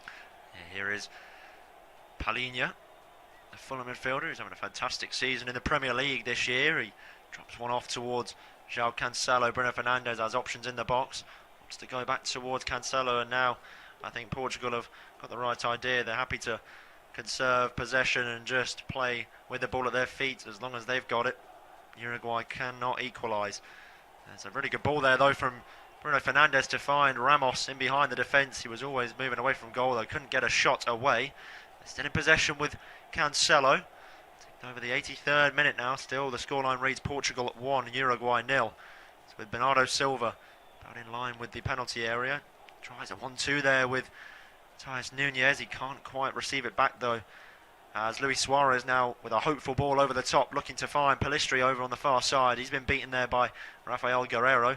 Chops back away from Pellistri. Good play from the Portugal substitute who came on in the first half, replacing the injured left back Nuno Mendes. Uruguay back in possession. Bentancur dispossessed there though by Palinha, who's battling away in the midfield against his opposite number. Bentancur just about getting the better of him though. He wins the free kick inside his own half, but Palinha doing the dirty work that we've needed to see from this Portugal side. There's a lot of combative midfielders out there now on both sides. Palinha, he likes to put in a challenge. I think he's putting the most tackles in the Premier League this season with Fulham. But yeah, biting at the heels of Bentancur there, just getting a little bit too close. But the changes are helping Portugal tighten things up defensively, yes, but also get a foothold on the ball once again with Palinha and Nunes a good base in the middle of the park. Yeah, Luis Suarez coming into battle there with João Cancelo. He can't quite win the ball. There's now another change for Uruguay, and it's the man who was about to take the throw-in on this near side, Matías Oliveira, who's come on. It's a very quick substitution. Seems as he was right by the touchline, just waiting for a confirmation on the man who's going to be coming on for Oliveira. It is going to be Viña, the left back. He's coming on to see out the remaining 5 or so minutes. Yeah, the Roma defender, fresh legs for Oliveira really, and that's probably got to be the quickest substitution of all time. That hasn't. He was right in front of Oliveira when he was coming off, and within 2 or 3 seconds the game had restarted. Yeah, he came on, grabbed the ball straight away, took the throw in. I think play was underway as a very audacious attempt came in there from Federico Valverde, tribal from range similar to the one he had in the last game where he rattled the crossbar with a very nice attempt. This time it wasn't so pretty. High, wide and handsome from Valverde. Never really going to test the Portugal goal there, but getting to that point where they are going to get a bit desperate and they're going to try these long shots and the Hail Marys, and it just begs to differ whether one is going to end up in the back of the net. Yeah, it's a 1 in 100, 1 in 1,000 strike, if you like, from Valverde there. We know he's got quality, but at this stage of the game, perhaps better suited to play the percentage, recycle the ball, and just try and get it into the penalty area. It might drop to a Suarez or a Maxi Gomez who can apply the finish. It's a difficult one for Uruguay because they do want to push and get the equaliser, but we mentioned earlier that draw or lose, it doesn't make too much difference, and of course if they go too gun-ho, concede another at the other end or perhaps another couple, then goal difference that would be affected, and that could come into play come the end of proceedings in the final round of matches. Yeah, you're not wrong. They need to, I'd say, in a weird way, conserve this 1-0 deficit, because a draw, like we said, doesn't help them. They need to now go out and beat Ghana either way, whether they draw or lose. So to then go 2 goals down and affect the goal difference, if South Korea end up stunning Portugal, they could find themselves in a really sticky situation heading into that final game of the group. But here they are in possession. It's with Valverde. Drops it off towards Varela. Very nice turn from him away from Rafael Leao, and now they're looking to conserve possession here. Uruguay not really wanting to throw bodies forward for now. It's out with Viña, the Roma left back, who swings a ball into the box. It ricochets off the foot of João Cancelo, and now Portugal will be back in possession, and I'm sure they'll want to hold on to the ball as long as they can. It is now with Ramos, who's making inroads in behind the Uruguay defence. He's dropped it off towards Bernardo Silva, just about keeps it on this near side. The Man City man. There's options in the box. Bruno Fernandes now picks it up. A really nice nutmeg from him there on Jimenez, but the ball isn't quite away here. Bernardo Silva goes from range and once again blocked at the first line of defence. They're happy to recycle though, Portugal. Out with Nunes. Nunes finds João Cancelo, receives it back. Matías Nunes, the Wolves midfielder, looking to orchestrate from a unusual wide area for him. He's done really well though to win the corner away from one of the Uruguay defenders, and now they'll have a chance here, Portugal, to flood the box. Yeah, they got it exactly where they want it, haven't they, Portugal? And they have managed the game over the last 5 minutes or so a lot better than they were. It looked like it was one-way traffic for Uruguay about 10 minutes ago, but credit to Portugal, they're back in the ascendancy, if you like, and at this moment in time it looks like they're going to see the game out quite well, but 70 seconds of the 90 remaining. Under normal circumstances there'd just be a couple of minutes of stoppages, but in this World Cup we could have 7, 8, 9, 10 still to come. The referee just brandishing a yellow card there to Ruben Diaz for a bit of verbal after they were claiming for a penalty. Portugal, there was a potential handball from one of the Uruguay defenders, and then they may be checking this now, so the referee is going to go over to the monitor. We could see some late drama here. There was a definite touch from the hand when the challenge came in. The nutmeg on Jimenez from Bruno Fernandes, and I think the referee may be gonna maybe awarding a penalty here in favour of Portugal. So things could be going from bad to worse for Uruguay. Yeah, there's a definite touch from the hand, and it does stray the ball away from Bruno Fernandes. I think we may see this given. Yeah, quite possibly so. Referee's had a couple of long, hard looks. He's making his way away now. It definitely strikes the hand of Jimenez. It's hard to judge how much intent there was, whether he's just put his hand down to balance and it inadvertently hit the hand of the Atletico Madrid player, but the referee is pointing to the spot, so the penalty has been given. No Ronaldo on the pitch, so interesting to see who will take it. Jimenez pleads his innocence. We look at the replay again. I think he's just trying to, well, his arm's just, the momentum is taking his arm with his body, and it just catches the hand as he's falling to the ground. It seems quite a harsh decision the more I look at it, and they're pleading their case, the Uruguayans. We've just mentioned goal difference could have a huge impact on this group, and potentially, I mean, if Uruguay end up going out by a goal, there's a lot of if, buts and maybes between now and then, but they'll look back at this moment. Yeah, they will, and like you said, very harsh. I mean, it's a natural movement to then put your arm down to sort of block your fall when you go into a sliding challenge. Nobody slide tackles with their arms by their side or with their arms crossed, so it's a bit of a natural position to have that arm down, leading when you go into a sliding challenge. But it does take an obvious nick off the hand. But I'm not sure what that means for the Ruben Diaz yellow card now, as he was pleading for the penalty, and now it's been awarded. You can say his pleads were completely correct. I think the yellow card will definitely still stand, but maybe he'll feel himself a little bit hard done by Diaz. Yeah, I suppose it's how he's spoken to the referee potentially as well, but he'll be feeling that he was proved right at least, although I still feel like it's a very harsh decision with a real delay here as Uruguay continue to plead their case, if you like. The referee and the VAR team are not going to change their mind now. I think I just saw Bruno Fernandes with the ball in his hand. He probably is the most likely candidate to take this penalty in the absence of Ronaldo. Yeah, as we see the fourth official apply 9 additional minutes of added time on top of the mandatory 90, so plenty of game left now, and well, from a Uruguay standpoint, they might want the final whistle to be blowing now, because they would not want, like we've mentioned time and time again, their goal difference to suffer anymore, but it could well do so. Bruno Fernandes has a massive opportunity from 12 yards, standing up against Roche in the goal. He's going to be the man to take this penalty in the absence of Ronaldo, like we've mentioned. He took them before Ronaldo was at Manchester United. I'm sure he'll continue to now that CR7 has left Manchester. Bruno Fernandes with a chance to make it 2. He steps up, hop, skip and a jump, and he coolly, calmly and collected finishes the chance off for Portugal, as he slots away from 12 yards, and he's given Portugal a comfortable now 2-0 lead. Yeah, and he may well be celebrating what he thinks is his first goal of the game, but it's actually his second, isn't it? He's being credited with the first goal, but what a cool penalty that was from Fernandes. It was the Jorginho technique, the hop, skip and the jump, waiting for the goalkeeper to dive. Roche went to his left, and Fernandes rolled it in the opposite direction. Cool as you like, and yeah, surely barring some even more late drama, that is the 3 points of Portugal and their place in the last 16 assured. Yeah, it'd be really comfortable going into that final game against South Korea, knowing whatever happens, they will be heading to the knockout stages of this year's World Cup. So all smiles in terms of Portugal, as we see Ronaldo on the bench. As I say, all smiles. He's got a massive grin on his face. I'm not sure if anyone's told him yet that he hasn't got on the score sheet today.